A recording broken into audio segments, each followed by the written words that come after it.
We're here at the AQS Quilt Week in Grand Rapids, Michigan, and I have Margaret Solomon Gunn, who won first place in the Movable Machine Quilted category. Congratulations. Thank you. Thank you. Another beautiful quilt. Thanks. So let's talk about, first of all, how you assembled the quilt, and then we'll talk about the quilting. Okay, this is one of those quilts I did not design all up front like some I do. It started with these log cabin blocks that are a combination of nice bright cotton colored fabrics combined with the silk radiance in quite a few different shades, I think 4 or 5 maybe, scraps that I had. And this is a trend that I started several years ago with my quilts of combining the silks and the cottons. The cottons give you the color and the texture, the silk gives you a place that the quilting can show. And so when you sew those two fabrics together, do they sew in smoothly? Because sometimes it doesn't if you have a different fabric. It does pretty well. The silks are all interfaced. Okay, that's the secret. It is, because it makes them so they're not quite so slinky. But yeah, they sew well. You just can't overthink and overpiece. Tiny pieces don't work well with silk. You can't match them up nicely. Okay, so when you put interfacing on the silk fabrics, you're using what? I'm using Pellin Bi-Stretch Light. It is a tricot, fusible, very sheer. Fusible. And exactly. Okay. And so if you feel the silk before it's ever pieced with, it feels marginally thicker than regular, but it doesn't really quilt any different. Okay. All right. And then how about the design of the applique? So when I pieced the blocks together, I knew that wasn't going to be enough. That was pretty for a bed, but not for a show quilt. So I designed the applique to kind of go in places on here. I like flowers. I like pink and orange, so I chose flowers that commonly come in those colors.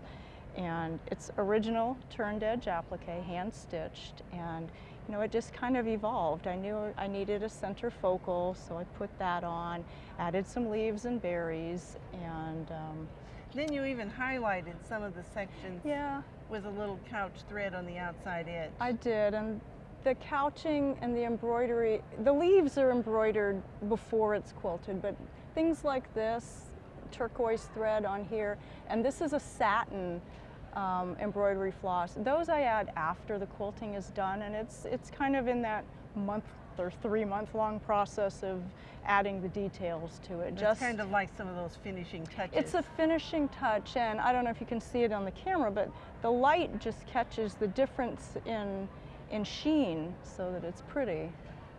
Okay, the quilting, how did you quilt it? The quilting is done on a hand-guided long arm. I have a Handy Quilter Fusion, and there's a lot of it that gets marked up front, like these scroll patterns that are on it.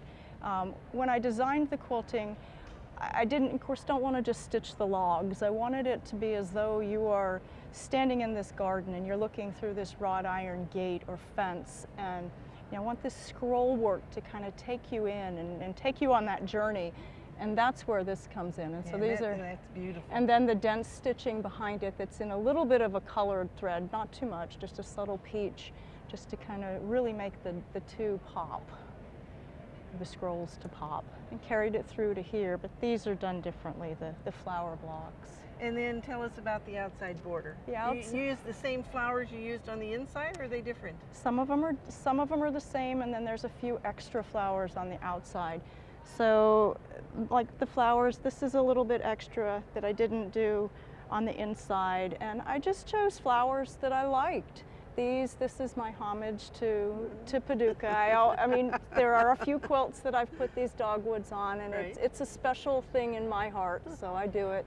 The lilies, that one flowers a little bit different, but mostly they're on there. They're not symmetrical. I don't want to do it symmetrically, because when it isn't symmetrical, then you go, oh, something's off.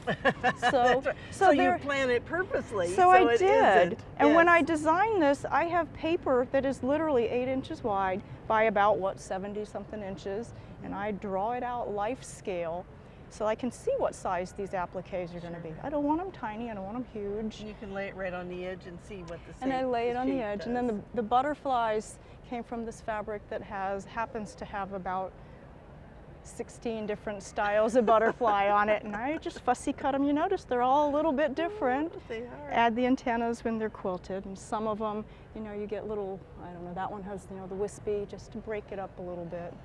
Well, congratulations. Thank you. It's a beautiful quilt and well deserving of that first place ribbon. Thank you. And so we hope that you'll enter your quilts at AQS Quilt Week. Check for the rules at quiltweek.com. Click on the contest button, and it's real easy to enter, isn't it, Margaret? Very easy. All done online. It is, definitely. We hope we'll see your quilt at an AQS Quilt Week soon.